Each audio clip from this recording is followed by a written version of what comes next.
And here I am with another video. Believe it or not, some people have asked me to post some videos, so that's what I'm doing basically. Oh yeah, how did I look? And Very concerned about these things. Yeah, so they have, Watchman was just pointing out they have their security cameras here, and you can... And we can see what's on the security cameras and the sensitive information of the business. Now, the workers didn't set that up. Management did. And the problem with management when they set these things up, let's say TSA, for example, they never ask for the input of the workers. Maybe you ought to put these computers in a way where the screen cannot be visible from the public next to an outside window. And yes, this is sensitive information pertaining to the business. I think this is a government building and a government operation. So, yes, people's information would be considered sensitive. There are laws against trying to extract it, even if the person is negligent in displaying it openly. There's several federal statutes pertaining to that, and there's a lot of state statutes too. So just because you can get it and the guy is negligent does not mean you can take advantage of it. You can see me in the security camera when I was standing in front of the door. That purple text is like a record of everyone that went in and out. Really? Yeah. And they just have that right at the entrance. Good, well, public information. Yeah. Available to the public without even having to go in. Very cool. Wonder what else they have going on here.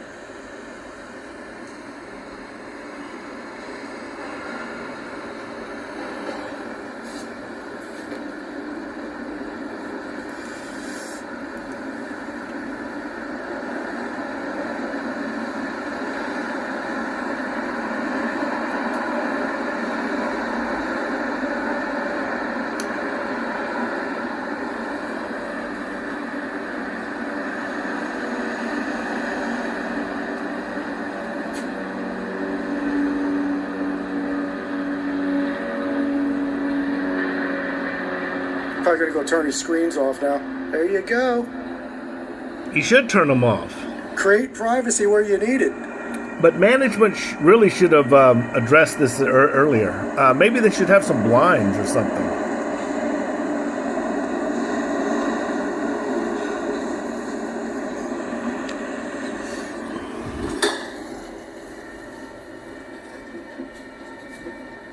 How you guys doing? Doing okay? How you doing? Fine. Good. Just wondering why you're filming inside of my office. Oh, we're just gathering intelligence. For Okay, there you Just go. gathering intelligence. Hoping to find some. okay. Eh. They're gathering information they shouldn't have. Why'd you turn your screens off? This is a I don't reason. even see what's on my security screen. Well, wouldn't it be a good idea to not have them facing the glass window then? Probably. Yeah, right. Yeah. You should get them to turn those around for you, and then you don't have to worry about it. But I would imagine anything on there is public information anyway, right? No. Yeah. You know, basically. Yeah. So, no worries with us looking at it then, right? Well, you Yeah. guys have been somebody up to no good. You don't need to see the you know, all the floors and Well, that's interesting. Now, how do you figure out, being a security guard? You pose an interesting question. How do you figure out if we're up to no good or not? well, I don't know. You guys just come up with the cameras filming inside my office. Right. So, are you under the impression that we're doing something wrong, or Yeah. still not sure? Why?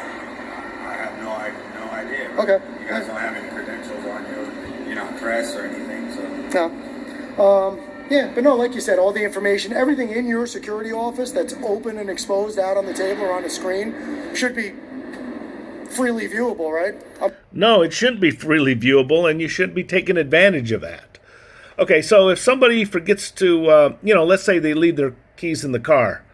Oh, well, if they left their car keys in the car, I guess obviously I can steal the car. Sure, I don't see a sign that says I can't. Even if the person is stupid and you're taking advantage of it, that's still illegal. You know, even if it's plain view and it's sensitive information, still illegal. Now, this guy, he's just a security guard, didn't go through any police academies, obviously, no training, and they just picked up somebody off the street, said, okay, you're the security guard. So he, number one, doesn't know what to do, has no training, and probably has no support from his supervisors. I'm sure you. Normally, yeah. I'm sure you keep the. Normally, anybody coming in would be from the public or work here. Okay. Yeah, no, good. Because I was just about to say, I'm sure you guys keep whatever is private information or sensitive information. I'm sure you keep that well hidden. No, obviously they don't keep it well hidden. Now that's the security's problem, okay? That's the management problem, okay? But this frauditor's taking advantage of it. All right. Yeah, cool. Do you mind if I ask what your name is, so I know who I'm talking to? And what we're doing here, okay? This is my son. My name's Jason. Okay, his name's Ben. And what we're doing is we've been traveling the country for a year and a half, defending our Constitution. Okay, no, he's not defending the Constitution. He's lying. No way is he defending the Constitution. He's harassing people. He's obtaining information because, I'm collecting intelligence. Okay, that's called spying. Okay, that's actually called industrial espionage. And there are other statutes against industrial espionage. So, no, he's guilty. And by the way, these guys really ought to start taking warrants out on these frauditors. They're committing crimes and they're compromising businesses. And I'm sure there's a judge or two that'll see it that way. What we do is we've chosen our venue to do that as photography and video. So we go out to publicly accessible areas where we're allowed to be, take video and photographs, and see what kind of a response we get if you're honoring the Constitution and allowing us to express our first. This has nothing to do with the Constitution, Jason Gutter Trash. Okay? You're just aggravating people, kicking up dirt. And no, you are doing nothing to defend the Constitution. You're not exercising it. You're breaking a lot of laws, and for some reason you're getting away with it. Poor management on this part. First Amendment right, or if you're going to try to prevent us from doing that. So that's what we're doing. No, and you came across very, like I said, you seem like a genuinely nice guy. You still have a smile on your face. So I appreciate that. This is like First Amendment auditing. Right? Exactly, yeah. I've seen this before. Yeah, so that's all we're doing. You are not an auditor. But I didn't want to leave without telling you what we're doing. You know, there's different people who do these type of things, have different styles of what they do. No, I've seen the. So I didn't want to leave you with a question in your head. And then if any of the employees who saw us here, now that we're done, you can let them know what we were doing. But that's all it is. It's an exercise of rights. Okay. The Constitution in this country is taking a beating. Oh, yeah. And I am a firm believer in the Constitution. I think that piece of paper separates us from every other country in the world. And we need to cherish it, take care of it, and honor and respect it. That guy is a liar. Okay, that's all there is to it.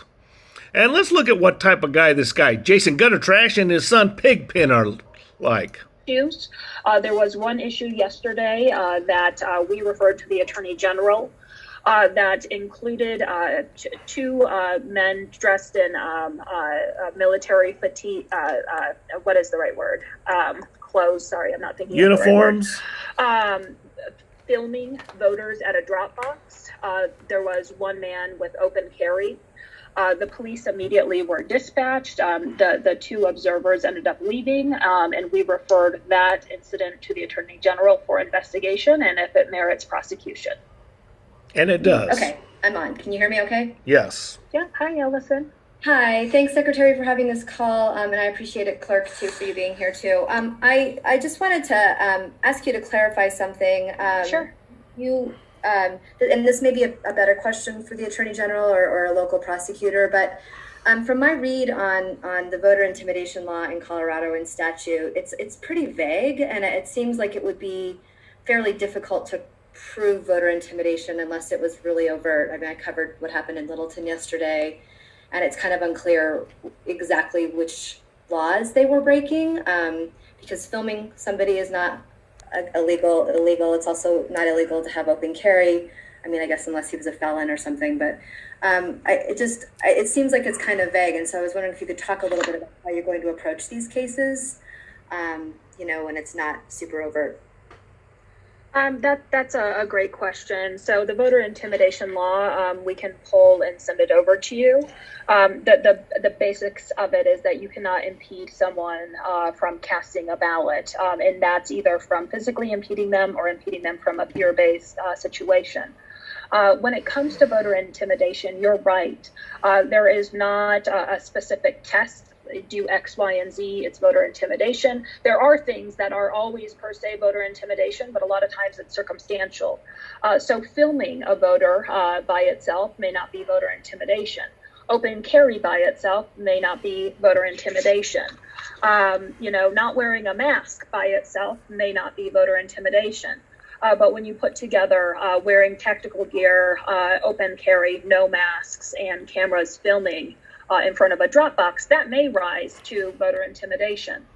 So that's why we take those cases so seriously. We want to make sure that every Coloradan feels comfortable in exercising the franchise. Those are our constitutional rights to do so. So that's why police were immediately called and prosecutors are reviewing, including the Attorney General.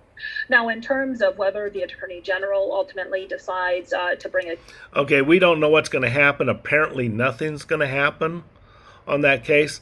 But yeah, these frauditors, and we're talking about Pigpen and Mr. Gutter Trash, running around in camouflage military uniforms with weapons, open carry weapons, okay, and harassing people and filming people and not wearing a mask and violating rules. Yes, that's intimidation, and that messes up with the business. It does a lot of things, actually, okay. And if people are trying to vote and you're filming them, yeah, that could definitely qualify as voter intimidation. And that's what these jackasses do. And they do it on purpose. And no, that's not defending the Constitution or anything like that. How are you, man? Good, I'm Officer Foster. Foster, can I just get your badge number, sir? Yeah, it's 16314. 161, and you, sir? I'm Officer Belisle, P number 16627. Pleasure to meet you, sir. My name is Jason. This is my son, Ben. Okay. How may we help you? I was going to ask you the same thing. Okay, we got a call saying you guys were inside. It took you long enough to get here. I'm glad they weren't in trouble. No. But if anything else, sir, like anything, you're good to film as long as as long as you got business. Okay, these cops are very weak. I don't know what police academy they went to.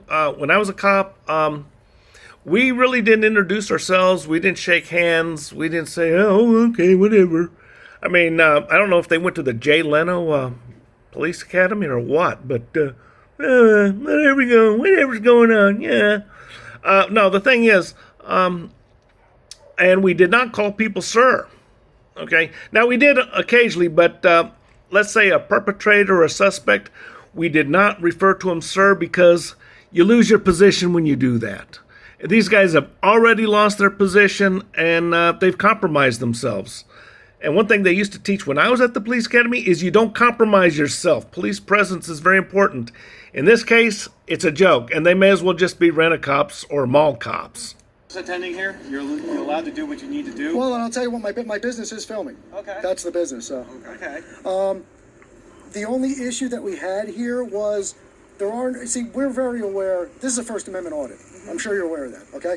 So we're very aware of restricted areas. We know where we're allowed to go, where we're not allowed to go, and we make very sure we don't cross those lines. No, you do cross those lines. Office. One of the security guards came in telling us we couldn't film in there, we had to leave, blah, blah, blah. So we walked out to the security desk, continued the conversation there, and then you fine gentlemen. Okay, if they don't have a sign and somebody tells you to leave, that's just as good as a sign. Somebody telling you to leave can take the place of a sign, okay?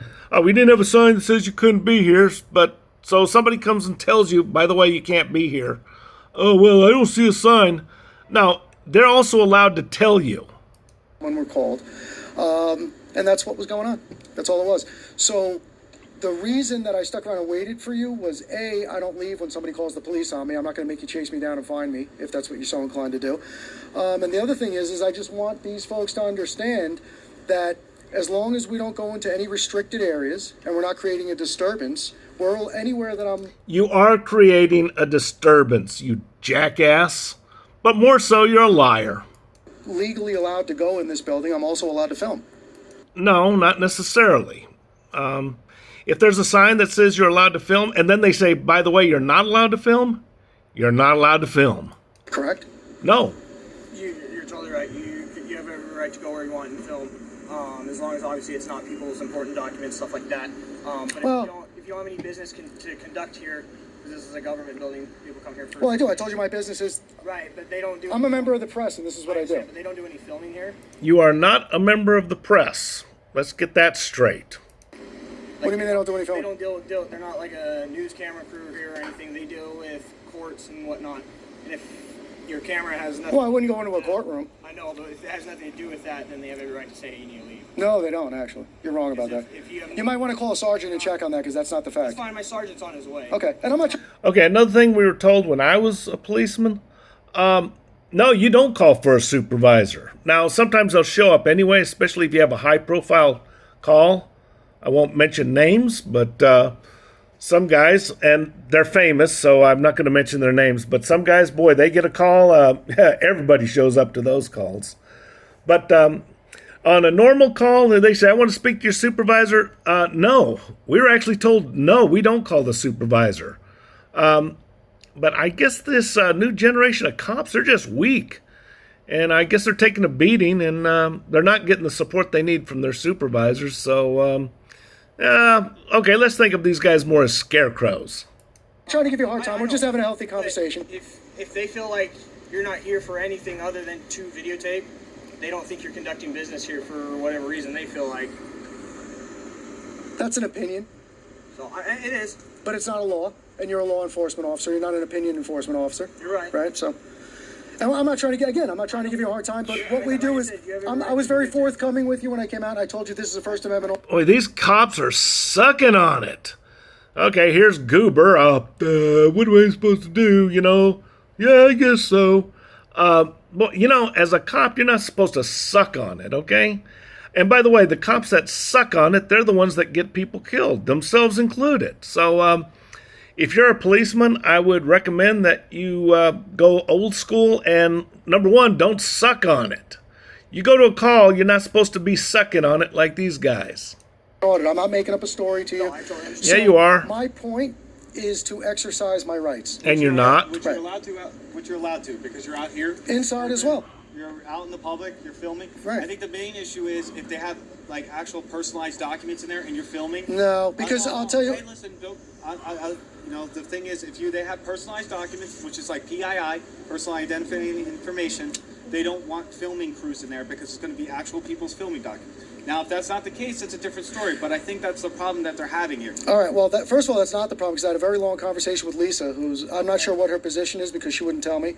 But it's not about filming people's private information. Because Yeah, you film people's private information all the time. VIN numbers, license plate numbers, personal addresses that I've seen you do, children. Yeah, this guy's a flat-out liar, and let me tell you, from working as a cop in the past, people lie. Basically, your job is to listen to people lie all the time. But you can't lose your footing. You can't lose your position the way these guys have. All right, Goober, what are you going to do? Nothing? Because when you're in public, there is no expectation of privacy. That's the law. That's the way it works. So That's not the law. Show me the law, Jason.